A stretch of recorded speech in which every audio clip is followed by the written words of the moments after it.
Bueno, mi charla se llama Historias de Ciencia, Comunidad, Fracasos y Éxito, porque he aprendido que si uno no expresa y si uno no refleja cuán difícil es en realidad hacer las cosas, estas cosas parecen un poco inalcanzables para aquellos que van comenzando o tienen menos experiencia. Ahorita estoy trabajando como Developer Advocate en Microsoft, pero yo tengo un background en cómputo científico y hago todo lo que sea Machine Learning, Deep Learning, Data Science, todos esos buzzwords que ahora todos quieren usar. Pero desde hace algunos años también me he convertido en un advocate y una nerd de open source. Y quiero comenzar por agradecer a todos los organizadores que pusieron este evento juntos. Es sumamente difícil comenzar una comunidad cuando no tienes experiencia. La primera iteración es muy difícil. Y sobre todo cuando tienes un equipo de 4 o 7 personas como el comité organizador de PyCon Latam. Si los ven en el pasillo, tómense un minuto para decirles muchas gracias, ofrecerles un café o simplemente ayudar en algún momento a alguien que esté perdido o que necesite ayuda.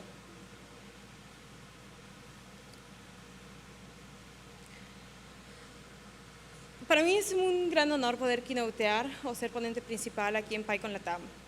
Yo soy originaria de la Ciudad de México y este es quizás mi parte favorita de la Ciudad de México. Es un lugar completamente de gente, es un lugar completamente lleno de bullicio, nunca descansa. La Ciudad de México nunca descansa, siempre ves personas trabajando desde las 5 de la mañana, todo el día, hasta la noche. Y yo ya tengo bastantes años que no estoy viviendo aquí en México, pero cada vez que regreso me voy al centro, busco una cervecería o un café y me gusta sentarme y ver la gente pasar. Me gusta ver todo este bullicio y este entorno complejo que siempre está alrededor mío. Y son estos momentos en los que yo puedo apreciar toda esta incertidumbre, apreciar el entorno y quitarme un poco de las preocupaciones y la incertidumbre que yo paso en mi vida diaria. Y ustedes se preguntarán qué incertidumbres y qué cuestionamientos tengo en mi día a día. Para empezar es si vamos a usar Python 2 o Python 3 y si lo vamos a mantener. Pero pues ya eso se me va a quitar en algunos meses. Otra reflexión es, ¿voy a usar pip o voy a usar conda? Pip. Otra cosa que ronda mucho mi mente y todas mis preocupaciones es cuál va a ser el futuro de Python y cuál va a ser el futuro de open source en general. ¿Cómo es que vamos a mantener este ritmo de innovación? ¿Cómo es que vamos a mantener a nuestros maintainers? ¿Cómo vamos a prevenir que estos se desgasten completamente? ¿Y cómo vamos a traer más dinero para mantener nuestra infraestructura? ¿Cómo podemos empoderar a estos líderes para que ellos a su vez empoderen a otros miembros de la comunidad y hagan nuestro entorno mucho más sustentable? Y también constantemente reflexiono sobre mi camino hasta el día de hoy y el camino de los demás. Y cómo es que estas intersecciones entre diferentes caminos me han traído hasta donde estoy ahora. Y es que la realidad es que todos los que estamos aquí estamos intentando cambiar el mundo de alguna forma. No importa si somos investigadores, desarrolladores en la industria, trabajamos en organizaciones sin fines de lucro o somos profesores o educadores. Nuestras motivaciones individuales para estar aquí en PyCon, para ser miembros de la comunidad de Python, son muy distintas. Y así son nuestros caminos.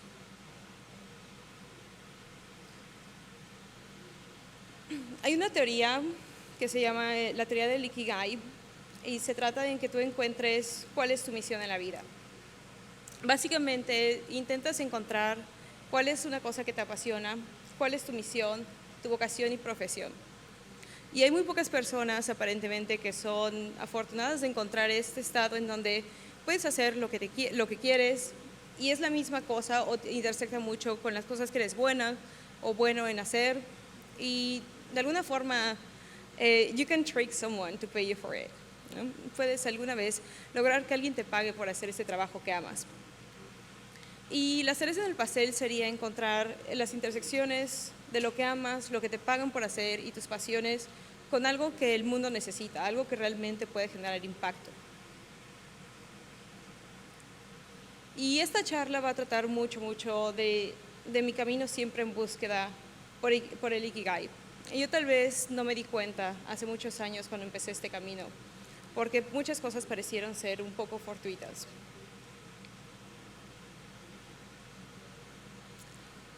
Y también porque como es una keynote decidí que no era suficientemente difícil y no estaba lo suficientemente nerviosa, entonces voy a tratar de hacer algo un poco diferente. Es la última charla del día y sé que han estado cansados y entrando y saliendo de charlas.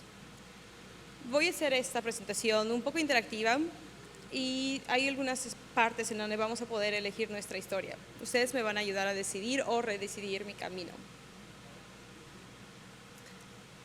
Entonces vamos a hacer una prueba. Las slides en las que ustedes pueden decidir qué camino tomar van a estar presentadas con dos opciones. Si deciden la opción 1, van a levantar su manita con el número 1. Si escogen la opción 2, van a levantar el puño cerrado. ¿Ok? Y sí necesito que todos me ayuden con esto. Ok. Volviendo a la tribulación del proyecto que mantiene Python todavía. 2. Tú cambias a Python 3 o no haces nada. Sí. Ok. Entonces todos ganan una galleta. Bueno, virtual. Y esta historia comienza por el comienzo, como cualquier buena historia. Estás en una isla desierta, no tienes forma de escapar. Pero no es cierto, en realidad estás haciendo un doctorado, que es casi lo mismo que estar en una isla desierta, y el único modo de salir es haciendo un proyecto de investigación. El intentar salir o escapar de esta isla te puede tardar entre 4 y 7 años, dependiendo. Tu primera tarea va a ser reproducir un estudio que ya está publicado. Cabe mencionar que este estudio está publicado en uno de los mejores journals de ciencia, entonces es una tarea fácil, ¿verdad?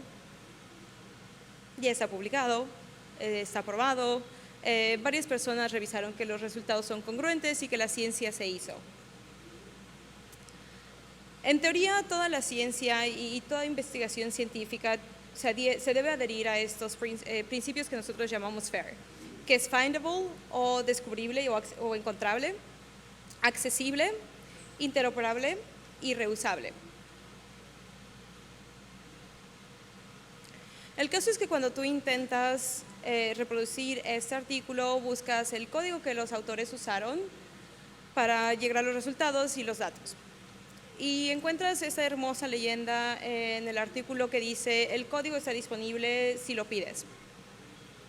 Claro, es tu primer día en esta isla desierta, llamado doctorado, y escribes a los autores.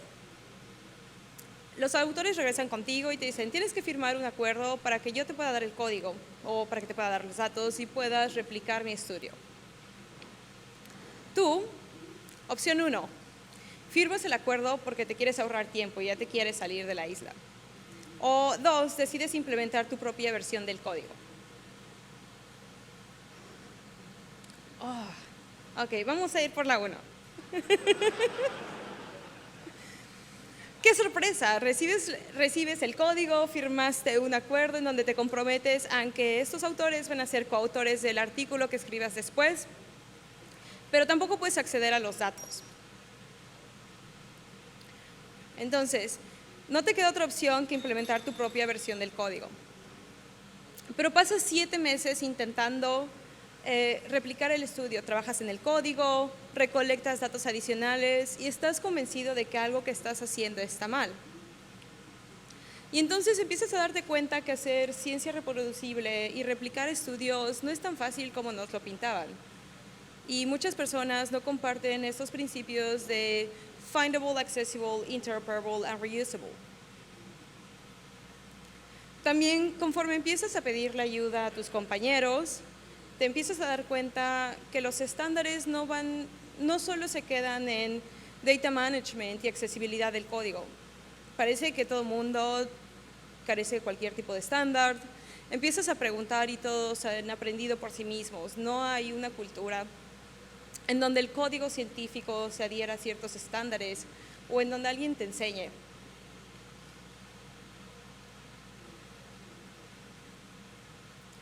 Y por fortuna te encuentras esta magnífica asociación que se llama The Carpentries. Hasta haber encontrado las Carpentries, habías pasado toda tu vida trabajando en Fortran. Sí, yo trabajé mucho en Fortran, en C++, y cosas por el estilo, o usando software propietario como MATLAB, porque eso es lo que nos enseñan en matemáticas, eso es lo que nos enseñan en ingeniería y en las ciencias duras. Cuando por fin encuentras las Carpentries es como respirar aire nuevo, porque encuentras no solo unas personas que te están dando estándares y te están enseñando cómo programar, te están enseñando los skills básicos de data science y de investigación científica. Encuentras por la primera vez en tu vida una comunidad de práctica y un lenguaje que se llama Python. Y eso cambia completamente tu perspectiva del mundo. Y eso también te hace darte cuenta de las fallas que la investigación tradicional tiene. Por muchos años se ha dicho que en la investigación hay un problema o una crisis de reproducibilidad.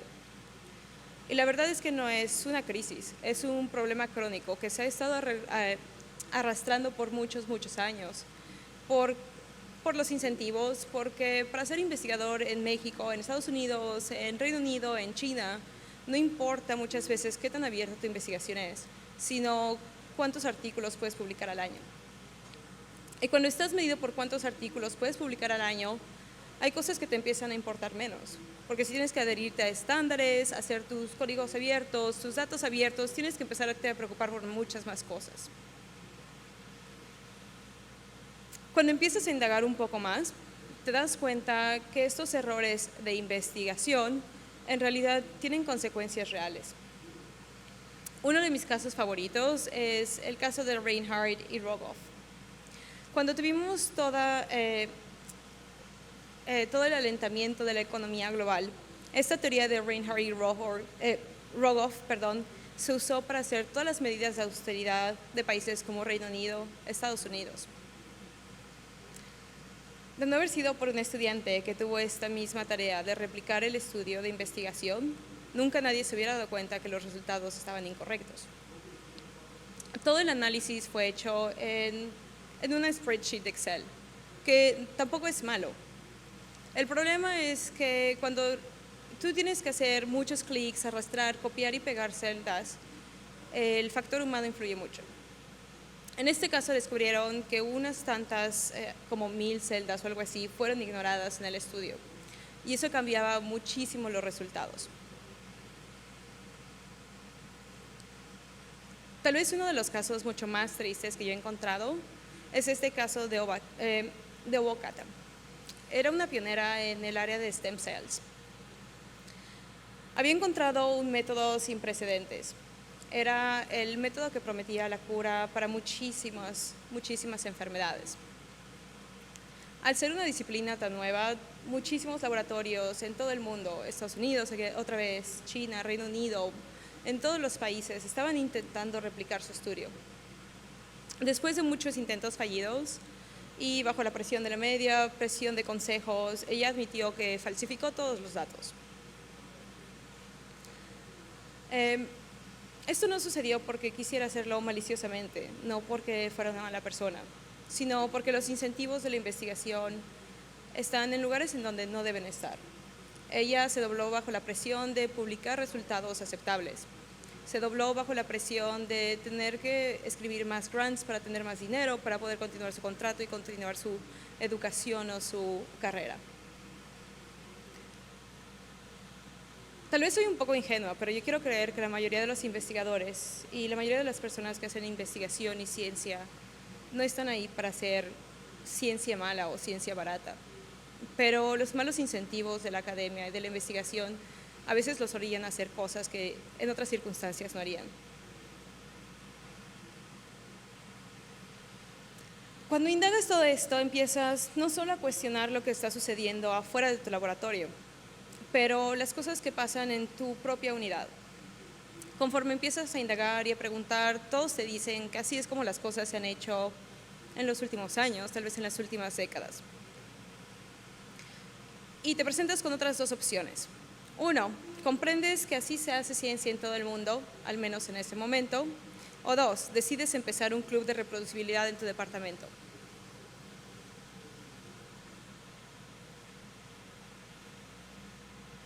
Diez meses después de ir con jefes de departamentos, jefes de facultad, intentar colectar firmas de estudiantes, postdocs, supervisores, te encuentras 10 meses dentro de frustración, con un doctorado un poco tambaleante y con tus ánimos completamente decaídos. Es una batalla más grande que tú y no puedes librarla. Pero aún no todo está perdido. El encontrar comunidades como las Carpentries y Python y todo SciPy te da un poco de esperanza y te da un poco de ilusión. Porque has descubierto que hay más personas que están luchando por hacer las cosas diferentes, por abrir un nuevo ecosistema, por abrir más herramientas y la infraestructura. Y sobre todo descubres que hay una comunidad afuera de la academia, afuera de todas las ciencias y de todas las áreas de investigación. Y ese es el rayo de esperanza que tienes que guardar. Y la lección más grande que has aprendido es, la parte más difícil de hacer ciencia reproducible es la gente. Capítulo 2, donde los caminos se separan. Porque no todo es eterno, como quiera, sacas tu doctorado. Llegas al año final y es cuando tienes que hacer decisiones. Como siempre, te encuentras con una opción binaria. Uno, decides quedarte en la academia y convertirte en full professor o profesor investigador, que es el rango más alto que puedes aspirar. Bueno, tal vez rector, pero profesor. Dos, huyes a la primera oportunidad que tienes. Solo veo un valiente. Dos. Ok, huyes a la primera oportunidad. En cuanto puedes, intentas huir. Y las razones por las que estás huyendo es porque te encuentras muchas barreras para hacer ciencia reproducible. Porque cuando intentas hacer ciencia reproducible y ciencia abierta, no encuentras que ésta sea tomada para promoción. También, cuando tú intentabas hacer tu código y tus datos abiertos, recibías mucho más escrutinio que todos tus compañeros. Pasabas mucho más tiempo limpiando tu código, asegurándote que tu data fuera GPR compliant y asegurabas que todos los cabos sueltos estuvieran atados, mientras todos tus compañeros sacaban 5, 6 o 10 publicaciones. También tuviste que aprender un montón más de habilidades. Tuviste no solo que aprender Python, tuviste que elaborar makefiles, usar versión control, usar GitHub, HPC y también, otra vez, cómo integrar Fortran en Python. También tuviste que proveer más soporte, porque cuando ibas a abandonar el laboratorio no podías solo botar tu código y solo botar tus datos. Entonces te preocupabas por escribir documentación y documentos para hacer el onboarding de quien viniera después de ti. Y todo esto te tomó mucho tiempo. Nadie nunca te dijo que iba a ser más difícil de lo que tú pensabas. Casi por casualidad, un día mientras buscabas trabajos, encuentras una cosa llamada RSE. Dices, ¿qué diablos es esto? Lees que hay personas que se empiezan a autodenominar Research Software Engineering o Engineers. Básicamente son personas que hacen investigación y se preocupan mucho del código. O tal vez son developers que están trabajando en academia. O investigadores que pasan una gran parte de su tiempo haciendo código para soportar o mantener su investigación. Y es el segundo rayo de esperanza que recibes. Tal vez hay más opciones que solo ser full professor, o ser rector, o ser profesor investigador. Encuentras un trabajo y alguien es lo suficientemente valiente para contratarte. Pero esta gentil persona siente la obligación de darte la charla. Siempre hay una charla. Te dice que el panorama es como sigue. Básicamente estás cometiendo suicidio de tu carrera académica. Si abandonas investigación y tomas esta carrera de Research Software Engineering, no vas a escribir tantos artículos como tus compañeros. Entonces, tal vez si quieres regresar a hacer un postdoctorado o tener una posición de investigador, no lo logres. Es algo muy nuevo, entonces todavía no tienen un plan de carrera. No sabes cómo te van a promover a Senior RSE o Principal RSE. Y si trabajas en una investigación, en un instituto de investigación, ¿cómo pueden comparar tu promoción contra aquellos que están publicando? Al ser algo nuevo, también tiene una falta de soporte institucional y falta de dinero, porque el dinero siempre se va a cosas más importantes, cosas más innovadoras, cosas más urgentes. Pero piensas que es mejor que nada, y es uno de estos saltos de fe que tienes que hacer.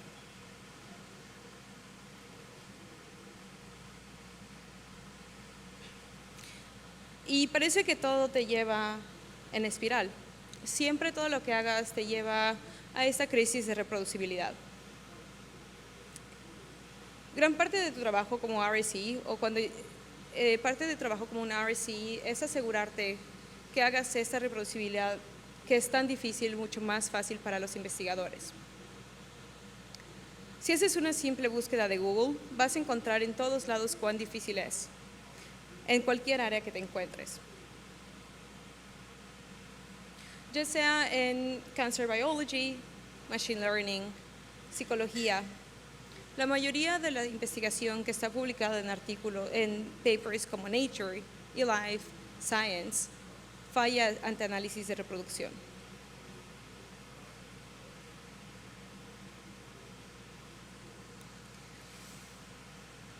Afortunadamente puedes trabajar en un proyecto llamado OpenDreamKit. Y por ahí de esos años hay un proyecto que se llama Jupyter, que se empieza a volver un ecosistema más que un solo proyecto. OpenDreamKit es una iniciativa que intentaba incentivar y ayudar a los investigadores por medio de infraestructura abierta a hacer estudios más reproducibles. Traer proyectos o herramientas de software para proveer entornos virtuales de investigación.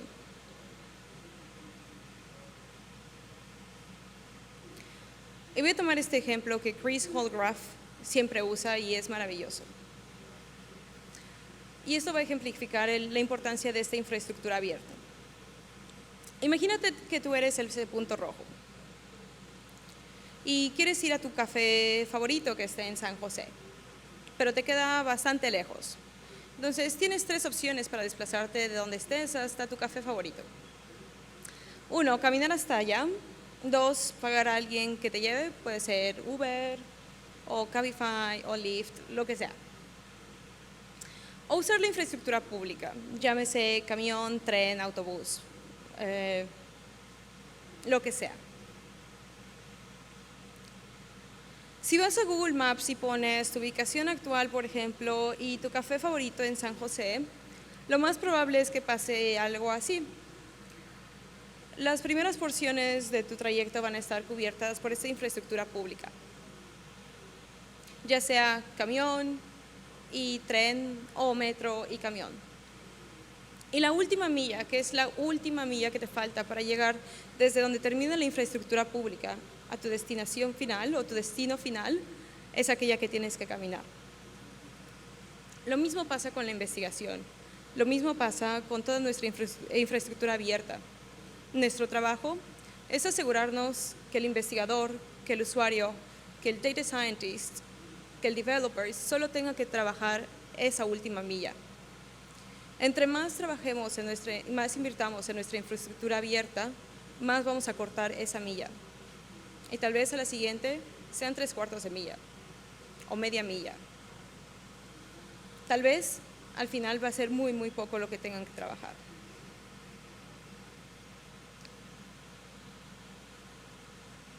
Y OpenDreamKit tiene esta cosa maravillosa, que no solo te da la oportunidad de integrarte al ecosistema de Jupyter y continuar en la comunidad de Python, pero te ayuda a reimaginar nuevas formas en las que puedes utilizar esta infraestructura y estas herramientas. Tal vez no fueron originadas con este propósito en mente originalmente, pero puedes combinarlas con otras herramientas para facilitar esa última milla para todos. Y es en este momento en donde te enamoras completamente de Jupyter, de Binder Hub, y empiezas a creer que todo debe volverse un poco más agnóstico a las plataformas y agnóstico a las corporaciones.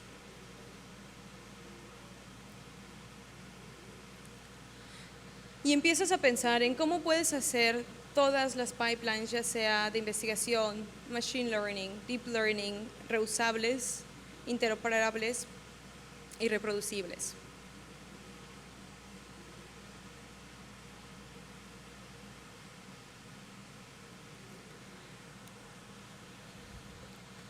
En este capítulo, la lección aprendida es que hay que adoptar la incertidumbre. A veces es muy fácil que tomes el camino que parece predestinado. Es muy fácil decidir quedarte en la academia o salirte de la academia. Pero también aquellas cosas que te dan los mayores beneficios o los mejores pagos son aquellos que requieren los mayores sacrificios.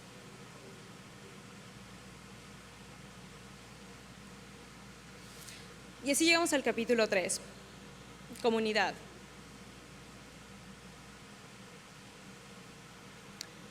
Voy a empezar por algo que tal vez no suena mucho a comunidad, y es cómo vendes algo.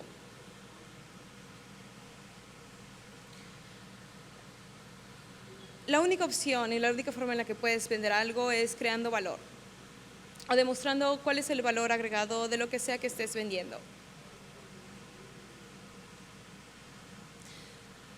En este caso, para vender nosotros esta nueva carrera y esta nueva posición de RC, teníamos que venderlo y hacerle entender a toda esta cultura académica y de investigación que no solo nos enfocábamos en crear códigos o datos, pero en acelerar la ciencia, en mover. A veces se sentía como que estábamos intentando mover el Titanic. Y estábamos intentando cambiar instituciones que han operado de una forma por décadas o siglos, en el caso de Oxford.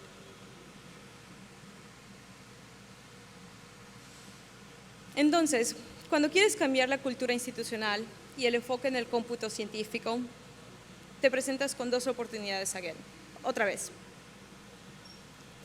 1, esperas que las personas en el alto nivel impulsen el cambio. 2, decides crear y fortalecer la comunidad institucional y nacional.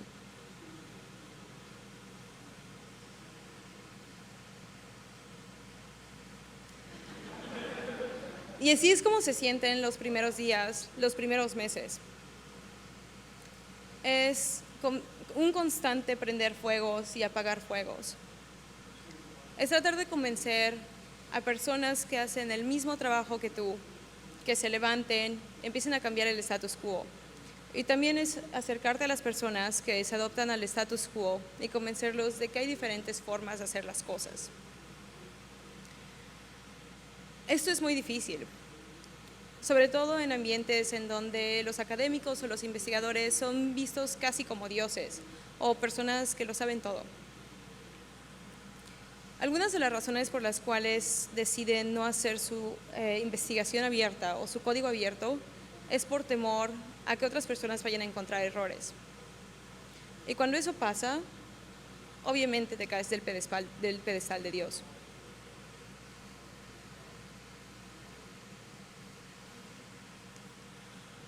Y esta es una pregunta retórica. ¿Cuántos intentos debes hacer para crear una comunidad que cuestione el status quo? ¿2 a 4? ¿5? ¿10? Las primeras iteraciones de nosotros crear una comunidad de RSEs o Research Software Engineers nos tomó muchísimo tiempo. En ese momento yo trabajaba en la Universidad de Sheffield Y por 10 meses estuvimos cambiando cómo nos acercábamos a los estudiantes de doctorado, cómo nos acercábamos a las facultades, cómo nos acercábamos a los supervisores. En ese entonces no había muchas personas a quien acercarse. Había en todo el Reino Unido 3 grupos de RSEs. Y cuando encontrábamos una forma en la que podíamos crear comunidad o podíamos crear valor para nuestra facultad, lo compartíamos con nuestro vecino, bueno, nuestro segundo vecino o nuestro único vecino. Entonces ellos intentaban replicar lo que estábamos haciendo y no funcionaba. O luego nuestro vecino nos decía, hey, encontré una forma en la que puedes trabajar con investigadores y empezar a escribir grants o recibir dinero o convencerlos de que pongan sus datos en archivos, bueno, en archivals o databases. Y no funcionaba.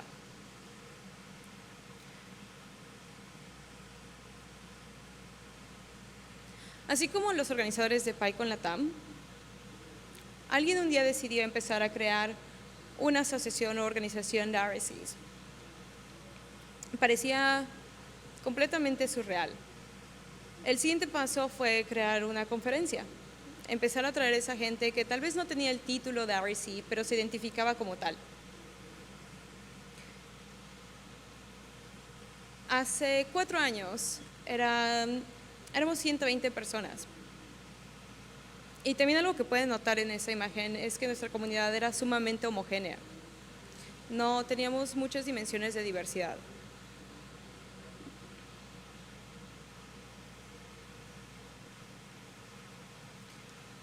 Y ese día cuando nos empezamos a juntar como una comunidad, empezamos a compartir este tipo de historias reales y nos dimos cuenta que todos teníamos los mismos problemas.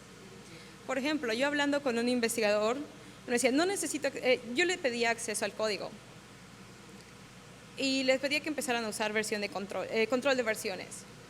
A lo que el investigador decía, nosotros no tenemos un problema con las versiones, todo funciona bien.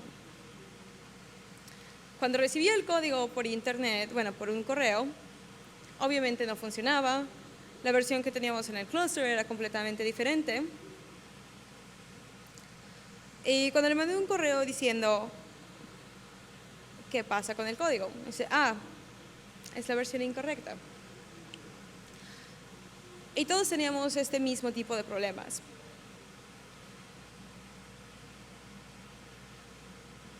Y es cuando decidimos formalizar la Sociedad de Research Software Engineering como una comunidad en donde todos los que queríamos la formalización de esta carrera y el reconocimiento de las instituciones pudiéramos compartir experiencias, pudiéramos empezar a crear una descripción de carreras, pudiéramos entonces empezar a empujar a nuestras instituciones para adoptar más código libre y más soluciones libres, infraestructura libre.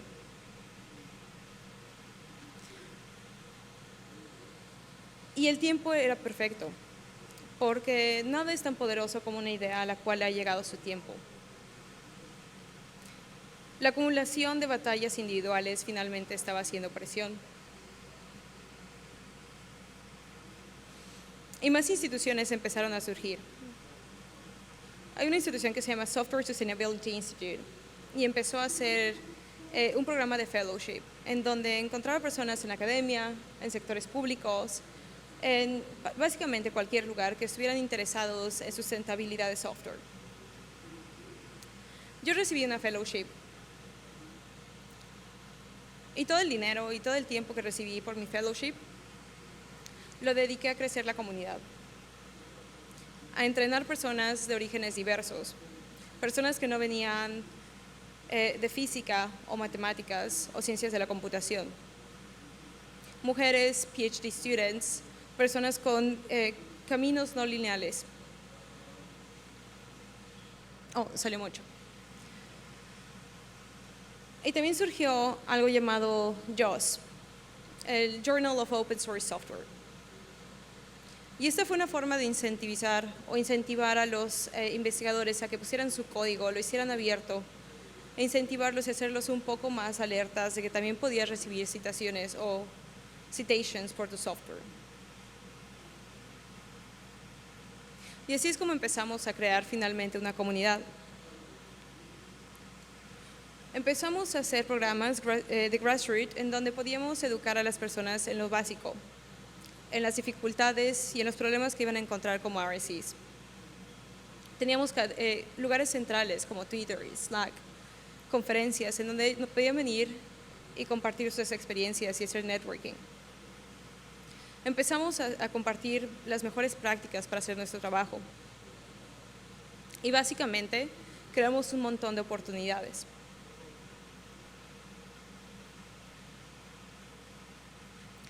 Y esto nos trae al final de la historia.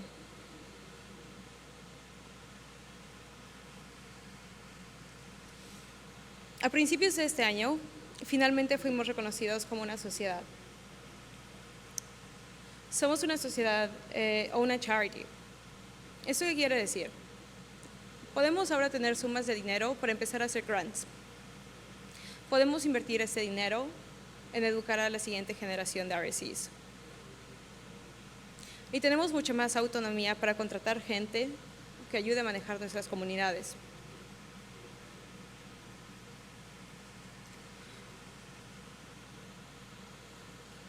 En tan solo 4 años, hemos pasado de tener 4 grupos de RSEs a tener asociaciones completas en Australia, Nueva Zelanda, Alemania, Holanda, Norway y sus alrededores, Reino Unido y Estados Unidos.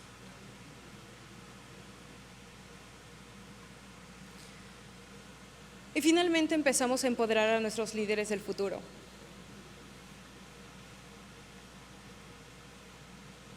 De esa semilla de 3 grupos, esos son todos los grupos que podemos ver ahora. En el último censo que hicimos, 12,000 personas se identificaron a sí mismas como RSEs. Organizaciones e instituciones como Microsoft, Google,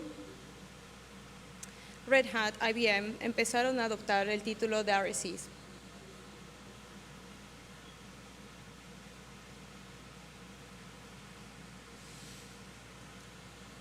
Una vez que la comunidad estaba formada, comenzaron a salir proyectos como estos. Empezamos a crear handbooks for reproducible science. Y nuestro objetivo es hacer la ciencia reproducible tan fácil que nadie tenga excusa para no hacerlo. Y casi sin querer, todas las personas, vemos un grupo mucho más diverso de líderes y personas.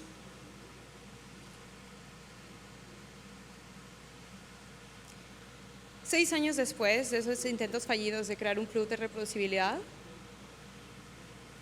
tenemos una network en el Reino Unido que comprende más de 40 instituciones. Tenemos el apoyo de diferentes instituciones como PLOS, MRC y muchos centros de innovación. Si me hubieran preguntado hace 6 años que esto era posible, yo no lo hubiera creído.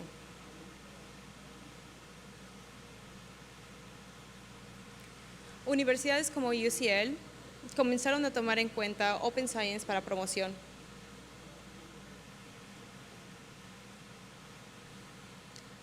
Y a veces pareciera que esta lucha ya ha terminado, pero apenas va comenzando.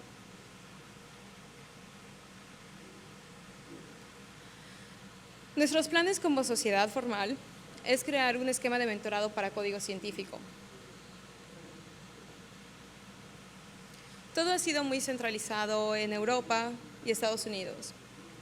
Estoy trabajando con la Universidad de Florianópolis y Felipe Fernández de Conda Forge para traer el concepto de RSE a Latinoamérica y África.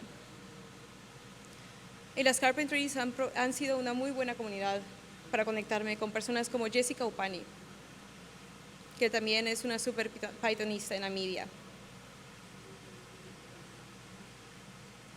Estamos pensando en formas de innovar en la infraestructura del futuro y ayudar a las instituciones tradicionales a cambiar de la infraestructura tradicional como HPC a cosas mucho más cost efficient como cloud. Estamos trabajando en modelos de sustentabilidad de cómputo científico. El mayor problema que ahorita tenemos es que todo el código en la investigación se desarrolla a través de grants. Recibes, no sé, 1 millón de libras o $500,000 para desarrollar investigación en 5 años. Y ahí tienes a todos los RCs o postdocs desarrollando código. Pero ¿qué pasa después de esos 5 años? Las personas se van, las personas dejan las instituciones. Sí, usamos version control, tenemos mejores prácticas, pero ¿qué pasa? ¿Quién va a adoptar esos proyectos?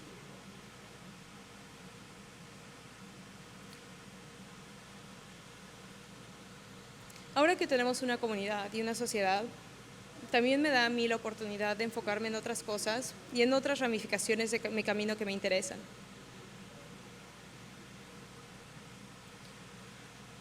En PyCon US organicé un Mentor Sprints for Diverse Beginners. Me preocupa mucho la sustentabilidad y el liderazgo de nuestros proyectos de open source. Quisiera hacer que esto fuera más escalable y que prácticamente cualquier persona que esté organizando una conferencia pueda organizar un Mentor Sprint.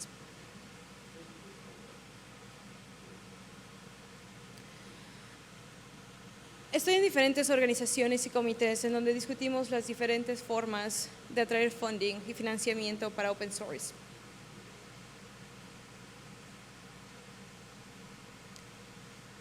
Junto con personas de las Carpentries de Mozilla y de NonFocus estamos pensando cómo podemos dar mejor apoyo a nuestros maintainers y community managers. Estas son las personas que cuidan a todas las comunidades, pero nadie los cuida a ellos. ¿Cómo podemos ayudarlos? ¿Cómo podemos evitar que se agoten, que pasen burnout? Bueno, que experimenten burnout.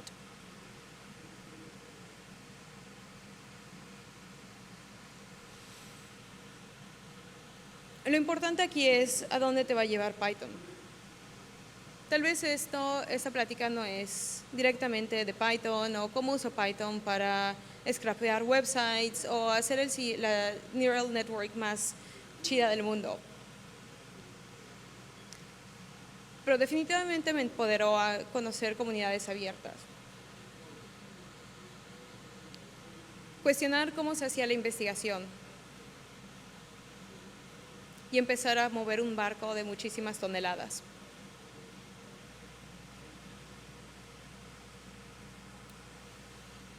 Tal vez hace muchos años no me di cuenta que ese era el camino para encontrar mi pasión. Pero alguien alguna vez me dijo, tienes que encontrar un problema que te interese muchísimo y tienes que encontrar algo que de verdad te apasione y luchar por eso con todas tus fuerzas.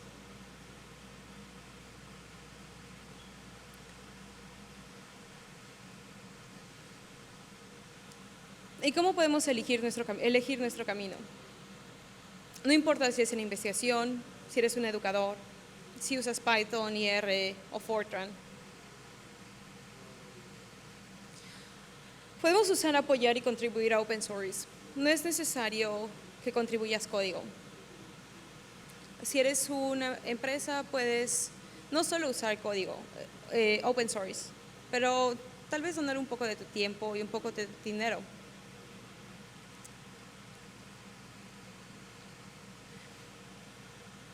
También hay que tener mucho cuidado, porque contribuir a open source, muchas personas dicen que es un privilegio, y ciertamente lo es, porque tienes tiempo extra.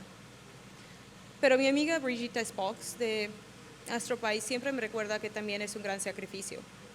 Muchas veces no tienes el tiempo, muchas veces no tienes las cucharas, muchas veces no tienes la energía, pero tienes que hacerlo, porque si no nadie más lo va a hacer. Y tienes comunidades de centenas o de miles de personas que dependen de ti. Desarrolla mejores prácticas en donde sea que estés trabajando. Cuida de ti y las personas que cuidan de ti. Apostemos por la infraestructura abierta. Y sobre todo, enfócate en el impacto. Ya lo decía Manuel, no importa si viene una persona a tu taller. No importa si una persona se une a tu comunidad, o si son 100 o 1000. Lo importante es el impacto que estás generando. en 1 o 2 o 100 personas. Gracias.